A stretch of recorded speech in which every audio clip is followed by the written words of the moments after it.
Welcome to Caseback Watches. My name is Tim, and in this video I have the pleasure to answer your questions.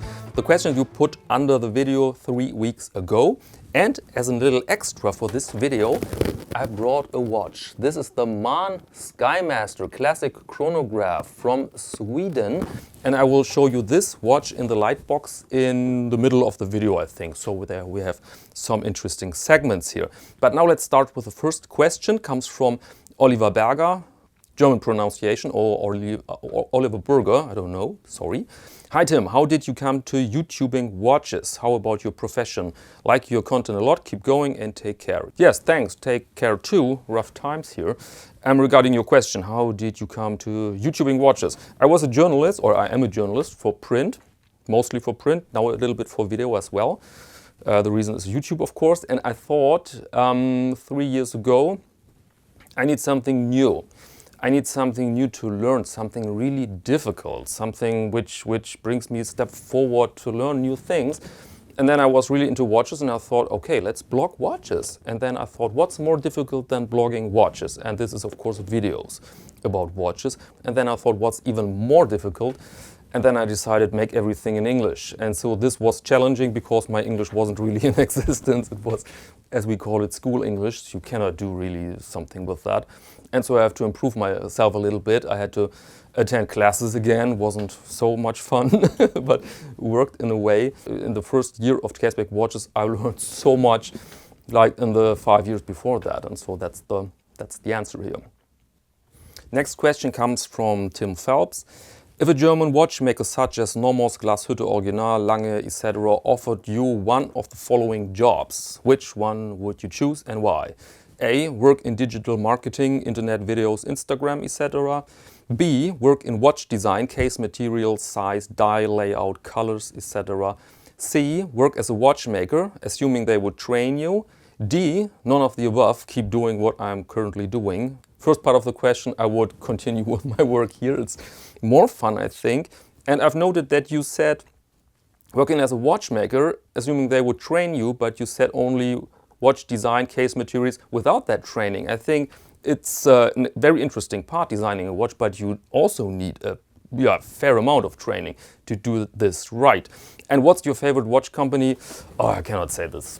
I cannot state this. It's a little bit like kids. You cannot ask what's your favorite kid, right? And so, no, I don't know. I don't know. I would stay here and I don't know what my favorite watch company is. Joseph A. de Sala. There's a bit of a familiar name. I think you are the debonair designer on Instagram, I think, from the Philippines, if I recall correctly. And the question is, in your own opinion, what TV show has the best period wardrobe that you appreciate?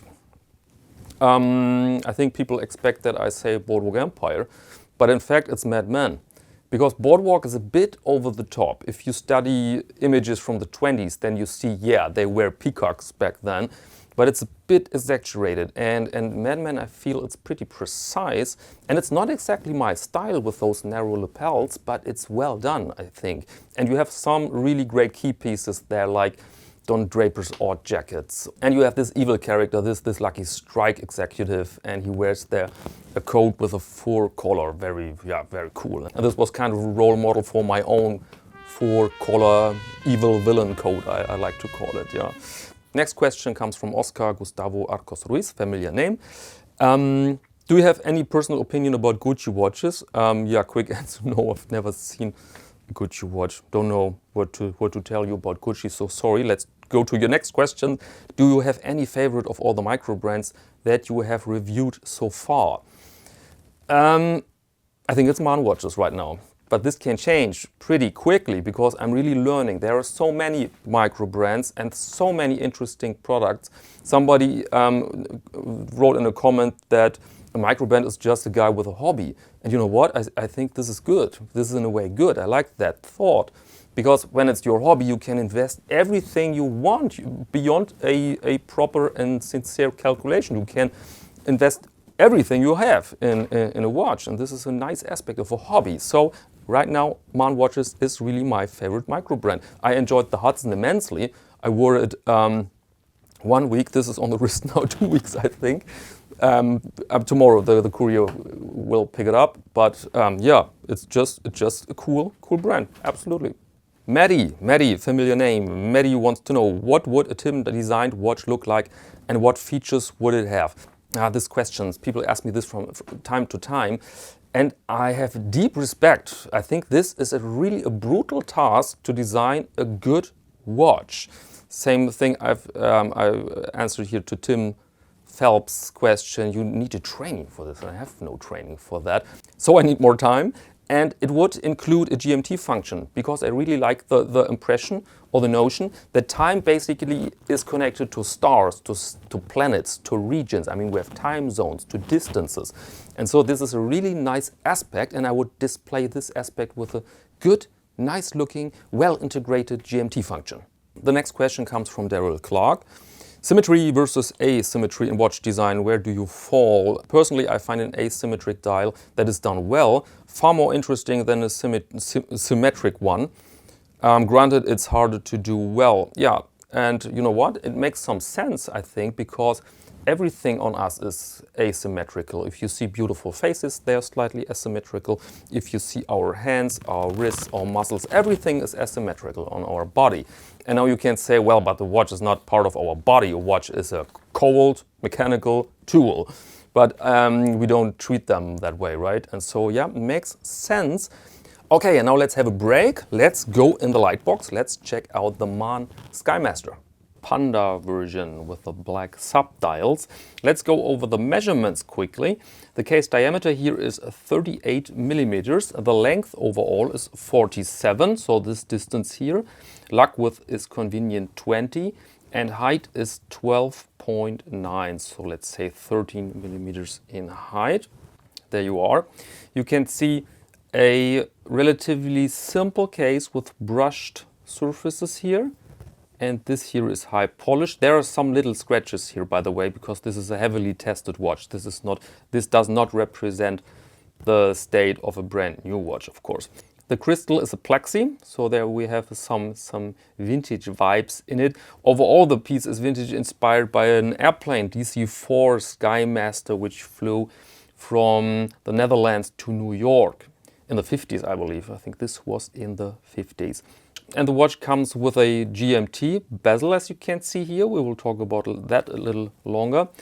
On a metal bracelet, which we also discuss, and inside is an ETA movement. This is not often seen in a micro brand, that you have an ETA, and this reflects a bit the price, or let's say it influences the price. We will talk about that as well. But first, let's go over the details here you see on the dial. You have a very classic chronograph layout. Seconds are here on the right, and here is the 30-minute counter, 12-minute counter on position 6. The colors are hard to describe. Of course, the subdials are black, but this is not white. It's not eggshell. There's some green in it, some yellow, very subtle and good-looking color, I must say. Really adds some depth here. And you have a réau, or réaute, as some people say, so this facet here with minutes. There you see the little 60. And on the subdial here you find a little Swiss. No numerals, no font, so very pure, very legible. What I like with Maen watches is that the logo is subtle. The logo is not very spectacular, to be honest, this writing you see there. But it's subtle, it works. There you see the little Skymaster.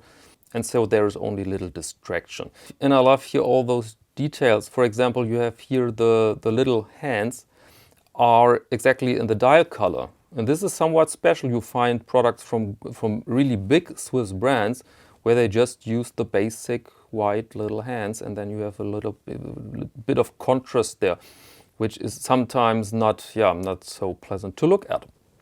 My first thought when I saw the bezel here is how thin it is. And I thought immediately, this is too thin, because I mean, we're used to specification, and when we see something different, then we say, oh, this is too thin. But now I must say it's extremely pleasant on the wrist, because it lets room for the dial and the other elements. And the bezel is bidirectional, so you can use this in both directions. It's a little bit loose. I'm not sure if this represents the state of a new watch. As said, this is a heavily tested watch, so it might be that's a bit worn out here. But for my personal taste, it's a bit too loose. There you see the crown with the Maen logo. Here are the pushes. The case reminds me, and some other viewers on Instagram reminded me pretty much of the Hoya Autavia. Very, very close to that watch, but you find also other elements of other watches on this watch. See, the bracelet here is a little bit Omega DNA in it. And so front, case back and everything is really well done, really well executed. I've worn it 2 weeks with pleasure because it's so beautiful on the wrist. I've worn it more on leather, as you can see on Instagram. I made there a couple of shots because I think it really adds something, this mix of material, really adds something here. But it's also a great bracelet with some minor issues. I will tell you this in a second. But first, let's operate it. Very simple. It's not a screw-down crown. It's a normal crown. By the way, water resistance here is 50 meters. Forgotten this. And then you can just, it's a no-date version, so this is absolutely not a problem. But you have a ghost position. There's the position 1 without effect. See?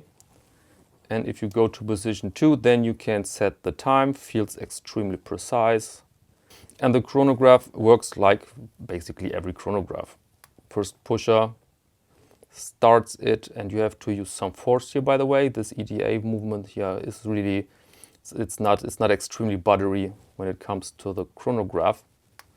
Stops it, resets it, but this movement has the strength that it's flat. That you have a really flat case, as you can see here. Drilled lug holes, by the way, so very easy to change the strap. And a little minor issue is here that the case is very sharp. This case really can ruin your furniture and can fray your trousers. And so, and this problem we find a bit as well on the bracelet and especially on the clasp. You have extreme sharp edges here. Extremely sharp edges. So this bracelet will ruin your furniture if you in the office, for example, and you rub it a bit unwillingly on the table, then you will have deep scratches in the table. So if this was my watch, I would use a Cape Cod cloth just to bevel a tiny bit those sharp edges, not to polish it actually or file away substance, but just to break those edges a bit because they are very, very, very sharp. Despite that, it's an extremely good looking bracelet, as you can see here. You have here nice brushed surfaces. You have a pretty basic clasp, which means nowadays it works, it just works. But as you can see with this bracelet together, it's a really, really, really good looking combo. Very classy and classic at the same time. Extremely happy with this look here. Although I prefer it on leather, but many people like bracelet, and as far as I'm concerned, I really can recommend this bracelet because it looks good, it feels tight, it feels substantial. The watch with the bracelet is pretty heavy, but you know, this pleasant heaviness I think we all like sometimes on the wrist. There it is. Bracelet a little bit loose for my arm, but never mind. You could, of course, rearrange this for your arm. See this? Really nice look. See? 38 millimeters on my 17 centimeter wrist.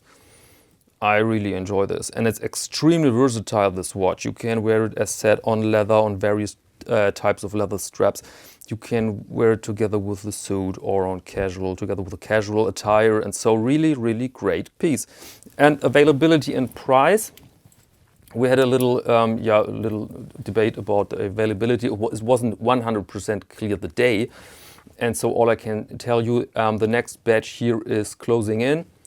In a couple of weeks or a couple of days, it will be available. If I learn more about the availability during editing this video, you will find a little number here or a little date, or otherwise I will add it to the description of the video, okay?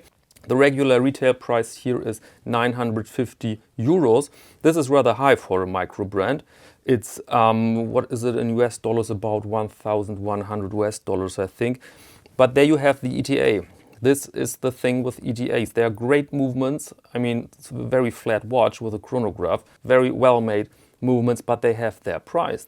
And also those other ingredients have their price, and I think it's worth it. You have this Réau on the watch, you have this bracelet, you have attention to detail when it comes to the hands and everything. And so I know it's a lot of money, 1,000 for the product of a micro brand, but I could imagine that this watch will be expensive on the used market too, and so it might be justified here.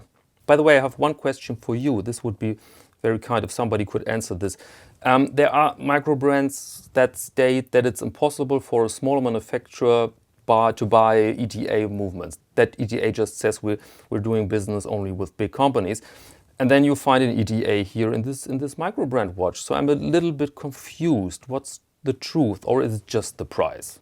Okay, that was the Maen Skymaster, waiting now for the courier to bring it to the next watch enthusiast. And now let's go back. Next question comes from Robert. He likes to know, or he writes, "Hey Tim, I subscribed to Caseback watches about a month ago to specifically ask a question about style." Wow, what effort, thank you very much.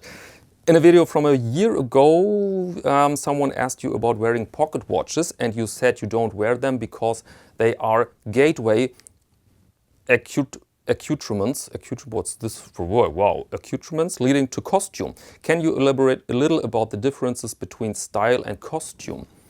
I think this is an easy answer for me, because a costume is something to pretend. You're playing a role. You don't want to be yourself wearing a costume. And is this what you want, really? And if you buy something new, which adds a new flavor to your wardrobe, then in the first days it might be a costume for you, but then it integrates into your style and your personality, into your character. But I think this is the major difference. You have to ask yourself, who am I? And then you have to check your wardrobe. Is this my wardrobe? Is this I? And there are garments that can count as costumes because they don't fit to your habits. Imagine you have a very rough day-to-day life and then you come with your raw silk suit. This will not work, simply. Next question comes from Luca Bergamasco, also very familiar name. What are your plans for your music activity? Are you playing with a new band? Answer is no, because we're still under a severe lockdown here in Germany, I think in entire Europe. And despite that, I don't want to play with a band in the near future because it's connected to so many compromises, and so I want to learn more just for fun or for the channel. I'm using again the Bible, this book here, which contains pretty intense stuff. I mean, I'm playing now for, I don't know, 25 years or more, but this is pretty intense and heavy stuff, but I enjoy the sound here immensely. So this is what I'm doing right now with my music hours.